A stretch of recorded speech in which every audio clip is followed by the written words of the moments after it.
देखो आज हम लोग पढ़ेंगे कि रेक्टेंगल और स्क्वायर का एरिया। ठीक है, कल फाइंड किया था हम लोगों ने पेरीमीटर, कल हमने दौड़ाया था तुम लोगों को बाउंड्री के किनारे किनारे, और दौड़ाएंगे बाउंड्री के अंदर।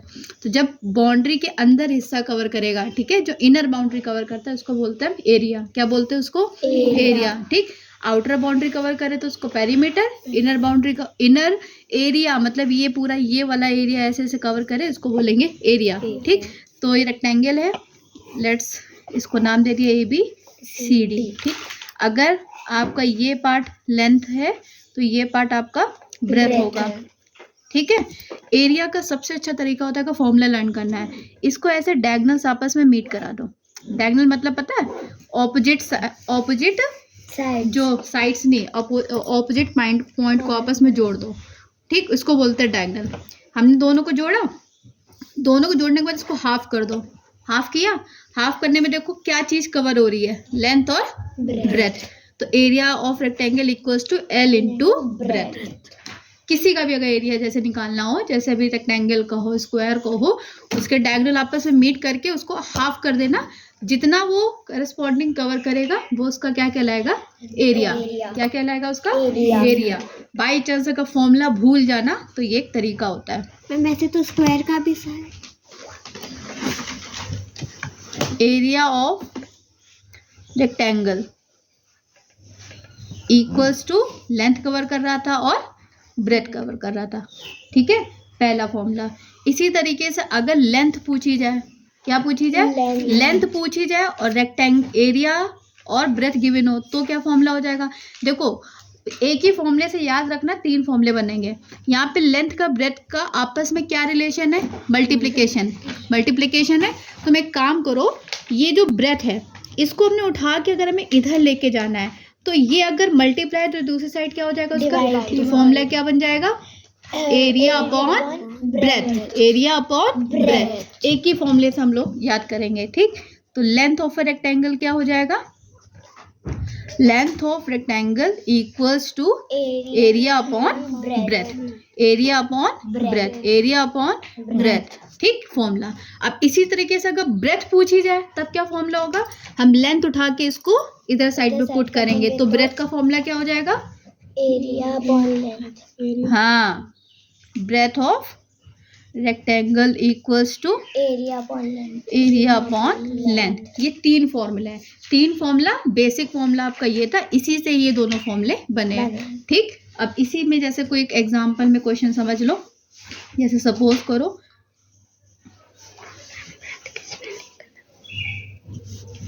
जैसे ये मान लिया आपका 20 सेंटीमीटर है और ये आपका 10 सेंटीमीटर है। ठीक, ये ABCD। ठीक, उसने बोला है कि गिवन रेक्टेंगल का एरिया फाइंड करो। ठीक, सबसे पहले हम क्या लिखेंगे? गिवन। क्या लिखेंगे? गिवन। गिवन में length equals to 20 centimetre, breadth equals to 10 centimetre. ठीक, टू फाइंड क्या करना है अपने को?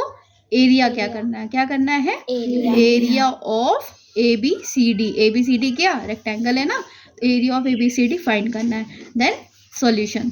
ठीक, सॉल्यूशन का फॉर्मूला पहले, देन फॉर्मूला हम लोग लिखेंगे। ठीक है, area of rectangle ABCD equals to length into breadth. ठीक, वैल्यू पुट कर दो। इक्वल्स टू इधर है, थोड़ा सा हम इधर की तरफ लिखे दे रहे हैं। ठीक, लेंथ की जगह क्या लिखेंगे? 20 सेंटीमीटर। ब्रेथ की जगह क्या लिखेंगे? 10 सेंटीमीटर। ठीक है, अब 20 का 10 में मल्टीप्लाई करेंगे 200 हो जाएगा। अच्छा, सेंटीमीटर 2 टाइम मल्टीप्लाई हो रहा है तो सेंटीमीटर स्क्वायर हो जाएगा। सेंटीमीटर स्क्वायर, तो 200 सेंटीमीटर स्क्वायर इसका एरिया हो गया। क्या हो गया? इसका एरिया हो गया। Area of rectangle ABCD। ठीक, एक तो इस टाइप का क्वेश्चन मिलेगा। ठीक, ये आपका टाइप 1 मिल जाएगा। ठीक, इसी में अगर आपका टाइप 2 थोड़ा सा रिवर्स कर दें, टाइप 2। ठीक, जैसे हमने दे दिया एक रेक्टेंगल है, क्या है? रेक्टेंगल। ठीक, इसका नेमिंग कर दिया ABCD। अब इसका एरिया दे दिया है। क्या दे दिया? एरिया दे दिया सपोज करो। ठीक, हमको लेंथ नहीं पता और ब्रेथ मान लिया 10 सेंटीमीटर दे। ठीक, बोल रहा है लेंथ निकालो। फिर से अगेन जैसे हम लोग काम करते थे वैसे ही करेंगे। गिवन में area 200 centimetre square, breadth equals to 10 centimetre, to find length, फिर देन यहाँ सोल्यूशन में पहले अगर फॉर्मूला आपको याद है डायरेक्ट फॉर्मूला लिख दो, ठीक।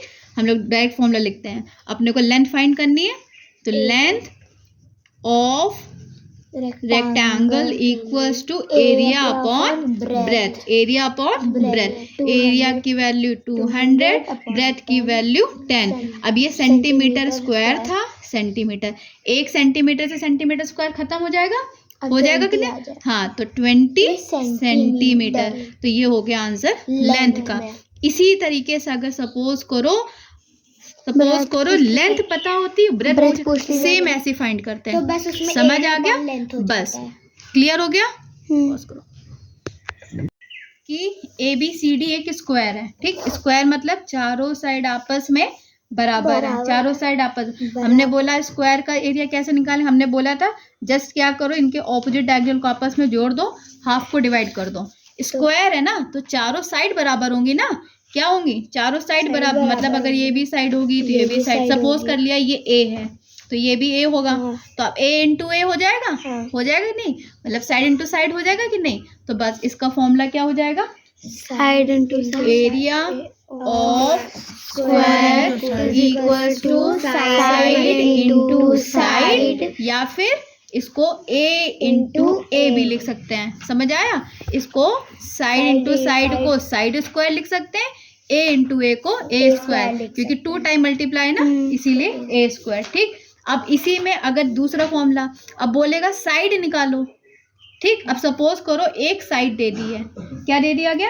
एक साइड दे दिया जाएगा और बोलेगा उसका दूसरा साइड निकालो। तो भाई जाहिर सी बात है, साइड ये वाला साइड इसको डिवाइड करेगा, करेगा कि नहीं? तो क्या हो जाएगा? Area into side, area divided by side.